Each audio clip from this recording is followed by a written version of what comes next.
Hello student, how are you? Welcome back to online classes by Sunrise School. बेटा 7th class का हमारा चल रहा था new kingdom and new empire, नए साम्राज्यों के बारे में, नए राजाओं के बारे में।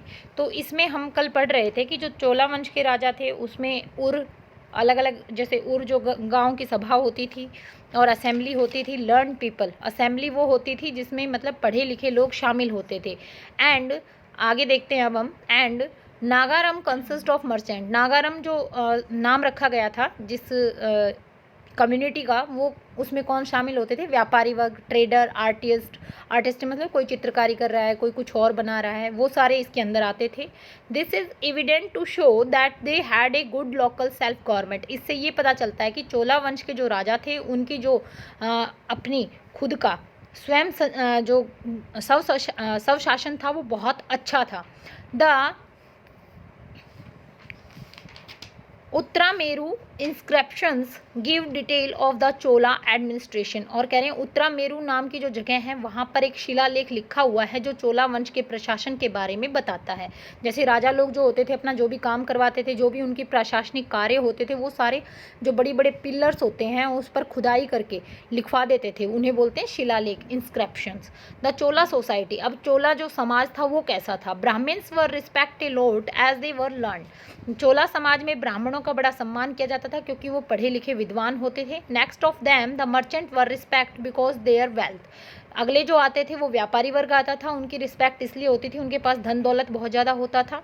The other people were artisans, farmer, craftsman and worker, women were trade with honour. इसके अलावा अगर हम बात करें, जो भी कलाकार वर्ग था, किसान था, क्राफ्टमैन जो भी अन्य कामों में लगे हुए थे, जैसे कोई टोकरियां बना रहा है, कोई मटके बना रहा है, कोई खिलौने बना रहा है, इस तरह के जो क्राफ्ट के काम में लगे हुए थे। और इसके अलावा जो वुमेन थी उनके साथ भी जो है सम्मानपूर्वक व्यवहार इस समय में किया जाता था। चोला लिटरेचर के बारे में देखिए। लिटरेचर होता है साहित्य। चोला वंश का जो साहित्य था वो क्या था? Many literary and religious work were translate from Sanskrit into Tamil. बहुत से साहित्यों को, धार्मिक साहित्यों का जो है ट्रांसलेट किया गया, यानी अनुवाद किया गया, संस्कृत भाषा से तमिल में लिखा गया। तेलुगु एंड कन्नड़, तमिल, तेलुगु और कन्नड़ भाषाओं में, संस्कृत में जो हमारे साहित्य हैं, जो भी हमारी रामायण महाभारत जो भी थी, जो उनको अच्छी लगी, उनको ट्रांसलेट कर लिया गया तमिल, तेलुगु और कन्नड़ में, ताकि आम लोग भी उसको आसानी से पढ़ सकें। Kamban the great writer of this period, Kamban उस समय के महान लेखक थे। Wrote the Ramayana in Tamil, जिन्होंने रामायण को तमिल भाषा में लिखा। The Mahabharata was translate into Telugu, Mahabharata को ट्रांसलेट अनुवाद किया गया तेलुगु में।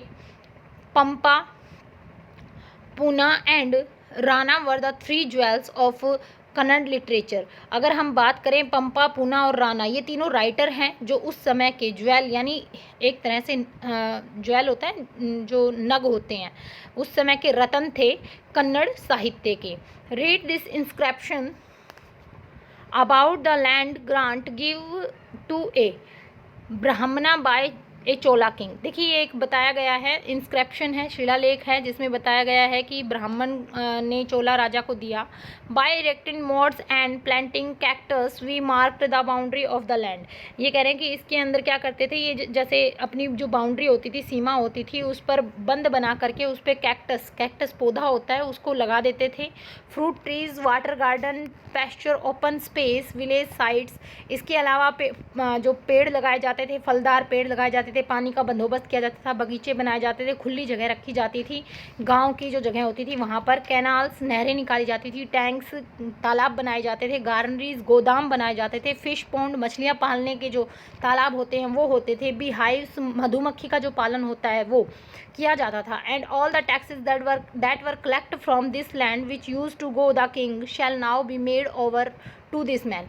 और इससे जितना भी टैक्स वगैरह जो ये काम करते थे और इससे जो कर मिलता था, मतलब इससे जो फ़ायदा मिलता था, उस सबको क्या किया जाता था? मनुष्य जो आम लोग होते थे उन्हीं के काम के लिए इस्तेमाल किया जाता था। ओल्ड टेंट्स आर इविटेड, जो पुराने टेंट होते थे उनको दफना दिया जाता था, यानी दबा दिया जाता था।